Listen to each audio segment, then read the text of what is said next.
2장 1절에서 3장 22절 세상 나라의 유업과 예수님 나라의 유업. 자, 본문에 들어가기 전에 먼저 2, 3장의 7 메시지가 공통적인 특징을 갖고 있다는 사실을 먼저 살펴보겠습니다.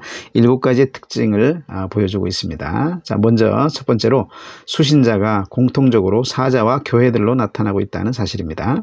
자, 7 메시지를 보시면 공이 읽는 자가 교회의 사자로 묘사되고 있고 듣고 지키는 자들은 교회들로 묘사되고 있다는 사실을 볼 수가 있습니다. 자, 이 사실은 각 교회 사자, 말씀 사역자입니다. 사자가 말씀을 읽고 전할 때 성령께서 교회들, 교회 성도들이죠. 성도들로 하여금 듣고 지키는 자들이 되게 해서 승리하게 하신다 하는 사실을 보여줍니다. 그리고 여기 각 교회마다 교회 성도들이라고 하지 않고 회중을 교회들이라고 묘사한 것은 바로 이 7 메시지들이 7 교회만을 위한 것이 아니라 만국 교회를 위한 것이다 하는 사실을 잘 암시해 주고 있습니다. 7 메시지의 공통적 특징 두 번째, 서두에 이르시되라는 말과 함께 쓰라. 우리 개역개정에는 편지하라고 되어 있죠. 쓰라는 명령이 주어진다는 사실입니다. 이 이르시되라고 하는 말은 구약 성경에 주께서 이같이 말씀하시기를 이라라고 하는 문구를 반영해 주고 있는데, 자, 그래서 이 이르시되라는 말은 바로 예수님께서 구약의 여호와 하나님의 역할을 대신한다는 사실을 보여줍니다. 그리고 이 7 메시지가 구약의 선지자적인 메시지의 특징을 계승하고 있다 하는 사실을 보여줍니다. 그리고 쓰라는 말은 1장 11절 19절에서 기록하라는 명령과 동일한 말입니다. 자, 그래서 이 쓰라는 말은 7 메시지가 예언의 책으로서 선지자적인 성격을 갖고 있음을 함축합니다. 그러면서 계시록 전체와 동일하게 만국 교회를 위한 예언 메시지다 하는 사실을 보여준다는 사실입니다. 그래서 7 교회에 보낸 이 메시지는 단순한 편지가 아니다 하는 사실을 기억할 필요가 있겠습니다. 7 메시지의 공통적 특징 세 번째, 1장에 게시된 예수님의 모습이나 예수님의 칭호가 각 교회의 상황에 맞춰 나타나고 있다는 사실입니다. 자, 에베소 교회를 보시면 처음 사랑과 처음 행위를 저버린 죄를 회개하지 않는 자에게 촛대를 옮기신다라고 하는 경고를 하시기 위해서 7뼈를 붙잡고 7 촛대 사이를 거니시는 분으로 예수님이 묘사되고 있다는 사실입니다. 그리고 서문화 교회는 계속되는 고난 속에서도 죽도록 충성하면 생명의 관과 둘째 사망의 행보를 면제 주겠다 하는 약속을 하시기 위해서 처음이며 마지막이요 죽었다가 살아나신 분으로 예수님이 묘사되고 있다는 사실입니다. 그다음 버가모 교회는 경제적인 이익을 위해서 발람의 교훈, 니골라당의 교훈을 지키는 자들을 향해서 검으로 싸우실 것을 경고하시기 위해서 바로 예수님을 좌우에 날선 검을 가지신 분으로 묘사하고 있다는 사실입니다. 계속해서 두아디라 교회는 이세벨의 가르침을 따르는 자들에게는 그들의 마음을 꿰뚫고 행한 대로 심판하실 것과 승리자에게는 만국 통치권과 새벽별을 약속하시기 위해서 예수님을 불꽃 같은 눈과 빛난 주석과 같은 발을 가지신 분으로 묘사하고 있습니다. 그리고 사대교회는 세상과의 타협을 끊고 복음으로 항상 깨어 있을 것을 요구하시기 위해서 예수님을 7 영과 7 뼈를 가지신 분으로 묘사한다는 것이고, 빌라델비아 교회는 승리자를 왕적 존재로 만드시고 하늘 성전 기둥이 되게 해주신다는 약속을 하시기 위해서 예수님을 하늘 성전문을 열고 닫는 권세를 가지신 다윗의 열쇠를 가지신 분으로 묘사합니다. 라오디게아 교회는 미지근하고 가난한 믿음에서 돌이켜 열심을 낼 것을 요청하시면서 승리자에게 주님의 보좌에 동석하게 됨을 약속하시기 위해서 예수님을 아멘이시오 충성되고 참된 증인이시오 하나님의 창조의 근본이신 분으로 묘사하고 있다는 사실입니다. 자, 이렇게 1장에 게시된 예수님의 모습이나 칭호가 2, 3장의 7 교회 상황에 연계돼서 나타나고 있다는 사실은 예수님이 대적자들을 심판하는 심판주가 되기도 하시지만 1차적으로는 교회를 구원하는 구원자가 되신다는 사실을 잘 보여줍니다. 7 메시지 공통적 특징 네 번째, 신실한 교회에 대해서는 계속되는 환난 속에서도 영생의 상속을 얻도록 인내하라고 격려하시고, 신실하지 못한 교회에 대해서는 심판을 피하도록 회개하라고 자극을 주신다는 사실입니다. 자, 먼저 신실한 교회인 서문화 빌라델비아 교회를 보시면 서문화 교회에게는 죽도록 충성하라는 것으로 인내를 격려하고 있는 것을 볼 수 있고, 또 빌라델바 교회는 예수님 자신의 인내에 관한 말씀을 끝까지 지키라는 것으로 인내를 격려하고 있다는 사실을 볼 수가 있습니다. 자, 다음으로 신실하지 못한 교회에 대해서는 에베소 교회를 보시면 회개하지 아니하면 촛대를 옮기신다는 것으로 회개를 자극하고 있다는 사실을 볼 수 있고, 버가모 교회는 니골라당의 교훈을 지키는 것에서 돌이키라고 회개를 자극하는 것을 볼 수 있고, 또 두아디라 교회에게는 이세벨의 교훈을 지키는 것에서 돌이키라고 회개를 자극하는 것을 볼 수 있습니다. 그리고 사대 교회는 실상 죽은 자의 모습에서 일깨라고 회개를 자극하고 있고, 라오디게아 교회를 향해서는 열심을 내어 미지근한 신앙에서 벗어나라고 회개를 자극하고 있다는 사실을 볼 수가 있습니다. 이렇게 7 메시지 속에는 예수님이 교회 구원자의 모습으로 나타나기도 하시지만 또 세상의 심판자의 모습으로 나타나기도 한다는 사실을 보여주고 있습니다. 7 메시지의 공통적 특징 5번째, 승리자, 곧 이기는 자가 되라는 요청이 나타나고 있다는 사실입니다. 자, 계시록 2장 3장에서 이기는 자는 바로 말씀을 듣고 지키는 자를 가리킵니다. 2장 26절에 보시면 이기는 자와 끝까지 내 일을 지키는 그에게라고 해서 이기는 자와 주님의 일을 지키는 자가 평행적으로 사용되어 있다는 사실을 볼 수가 있기 때문에 그렇습니다.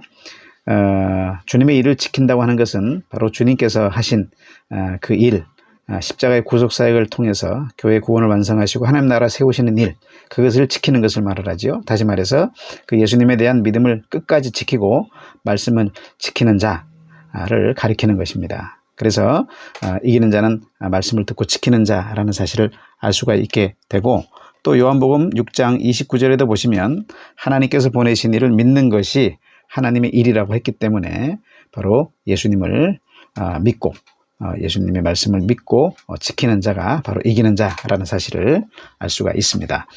이것은 1장 3절과 22장 7절에서 예언의 말씀을 읽는 자와 듣는 자, 지키는 자가 복이 있다라고 말씀하는 것에 의해서 더 분명해집니다. 그리고 3장 10절에서 12절 말씀에 의해서도 분명해지는데요. 거기 보면 네가 나의 인내의 말씀을 지켰은즉 내가 또한 너를 지켜 시험의 때를 면하게 한다라고 말씀합니다. 그래서 최종적 마지막까지 인내의 말씀, 주님의 말씀을 지키는 자가 승리자가 되어서 구원받게 된다는 사실을 보여주고 있기 때문에 그 말씀에 의해서도 바로 최종적으로 이기는 자는 말씀을 듣고 지키는 자가를 가리킨다는 사실을 알 수가 있겠습니다. 그래서 계시록 전체에서는 끝까지 믿음의 인내를 가지고 말씀을 지키는 승리자가 되라고 요청하는 것을 볼 수 있고, 또 말씀을 지키는 자, 곧 사탄과 싸워 이기는 자가 복된 자라고 말하는 것을 볼 수가 있습니다. 13장 10절에 보시면 사로잡힐 자는 사로잡혀 갈 것이요 칼에 죽을 자는 마땅히 칼에 죽을 것이니 성도들의 인내와 믿음이 여기 있느니라 하고 말씀하고 있고, 14장 12절에서도 성도들의 인내가 여기 있나니 그들은 하나님의 계명과 예수에 대한 믿음을 지키는 자니라고 했습니다. 자, 이렇게 성도의 승리는 예수 그리스도의 승리에 참여하는 것이다. 그리고 주님을 끝까지 의지하면서 인내하고 지키는 삶을 통해서 성취된다는 사실을 명심해야 되겠습니다. 7 메시지의 공통적 특징 6번째, 들음의 형식이 나타나고 있다. 자, 들음의 형식, 귀 있는 자는 들을지어다 하는 이 형식이 7개의 공이 나타나고 있습니다. 자, 그래서 이 들음의 형식은 환상 속에서 펼쳐질 일들이 본질상 비유적이다, 상중적이다, 상징적이다 하는 사실을 암시해 줍니다. 그래서 이 암시대로 2, 3장에서는 직설적인 가르침이 4장 이후에서는 환상으로 더 깊이 전개되고 있다는 사실을 볼 수가 있습니다. 그래서 이 들음의 공식은 어떤 사람에게는 깨닫게 하지만 어떤 사람에게는 눈멀게 하는 역할을 하고 있는 것이죠. 그래서 서론에서 말씀드린 대로 4장 이후에 이 상징적 계시를 동원하는 이유가 바로 이 2가지 목적 때문이라는 사실을 이 들음의 형식이 짐작하게 해 줍니다. 그래서 이 들음의 공식은 깨닫는 교회에게는 아디난 타협에 빠지는 죄를 범하지 않도록 해주고 또 죄에서 벗어나도록 경건한 충격을 주는 역할을 합니다. 그러나 깨닫지 못하는 세상 사람들한테는 더 깊은 오해를 불러일으키고 마음을 완고하게 하고 또 말씀을 소홀히 여김으로써 심판에 이르게 하는 역할을 하는 것입니다. 7 메시지의 공통적 특징 7번째, 이김의 형식이 나타나고 있다는 사실입니다. 자, 이기는 그에게는 혹은 이기는 자는 이라는 형식이 7개의 공이 나타나고 있는 것이죠. 일곱 메시지마다 약속은 다른 상징적인 언어로 묘사됩니다. 근데 그것은 모두 다 21장 7절에서 이기는 자에게 약속된 이것들이라고 묘사된 바로 영생에 대한 약속이라는 사실을 알 수가 있습니다. 자, 그래서 이렇게 각 교회마다 이기는 자에게 예수님과 함께 누리는 영생의 상속자가 될 것을 약속하시는데, 이 약속들은 전부 다 예수님의 속성 및 교회의 상황과 대응을 이루고 있다는 사실을 볼 수가 있습니다. 무슨 말씀이냐면 에베소 교회를 보시게 되면 낙원에 있는 생명나무의 열매를 약속하시는데 이기는 자에게, 그래서 예수님 바로 하나님의 낙원에 거하시는 분으로 묘사되고 있는 사실을 볼 수가 있고, 서문화 교회 같은 경우는 생명의 관과 둘째 사망의 형벌을 면제해준다는 약속을 하는데 승리자에게, 그래서 예수님이 바로 처음이며 마지막이요 죽었다가 살아나신 분으로 묘사되고 있는 것을 보게 됩니다. 그리고 버가모 교회는 감추었던 만나와 흰돌을 약속하시는데, 여기서 이제 이 감추었던 만나와 흰돌은 하나님 백성에게 제공하는 양식을 상징합니다. 자, 그래서 이 약속을 주시는 주님이 좌우의 날성검을 가지신 분으로 묘사됩니다. 여기서 좌우의 날성검은 복음의 말씀을 상징하죠. 그래서 바로 예수님이 이 생명의 떡이신 분, 바로 생명의 말씀이신 분으로 묘사되고 있다는 사실을 볼 수 있습니다. 그래서 바로 감추었던 만나와 흰돌을 주기 위해서 바로 생명의 떡이신 분으로 묘사되고 있다는 사실을 볼 수가 있는 것입니다. 두아디라 교회의 경우에는 새벽별과 만국 통치권을 약속하시기 위해서 예수님이 새벽별처럼 빛나는 불꽃 같은 눈을 가지신 분, 그리고 빛난 주석과 같은 발을 가지신 분으로 묘사되고 있습니다. 그리고 사대교회에는 죽은 믿음을 갖고 있는 그런 모습에 대해서 의에 오신 흰옷과 생명책에 기재된 이름을 보존하고 그 이름을 시인할 것을 약속하시는데, 그래서 예수님의 모습을 7영과 7별을 가지신 분으로 묘사합니다. 자, 이 7영과 7별을 가지신 분이라는 묘사는 바로 성령의 사역을 통해서 진리의 말씀으로 교회를 다시 살리시고 의롭게 하시는 분이라 하는 의미를 담고 있는 호칭이라고 할 수가 있겠습니다. 그 다음에 빌라델비아 교회는 하늘 성전에 들어간다. 그 다음에 성전이 기둥이 되게 한다. 그리고 하나님의 이름과 새 예루살렘의 이름, 예수님의 새 이름을 새겨주신다는 약속을 하는데, 자, 그래서 예수님의 모습을 하늘 성전 문을 열고 닫는 다윗의 열쇠를 가지신 분이라고 묘사하고 있습니다.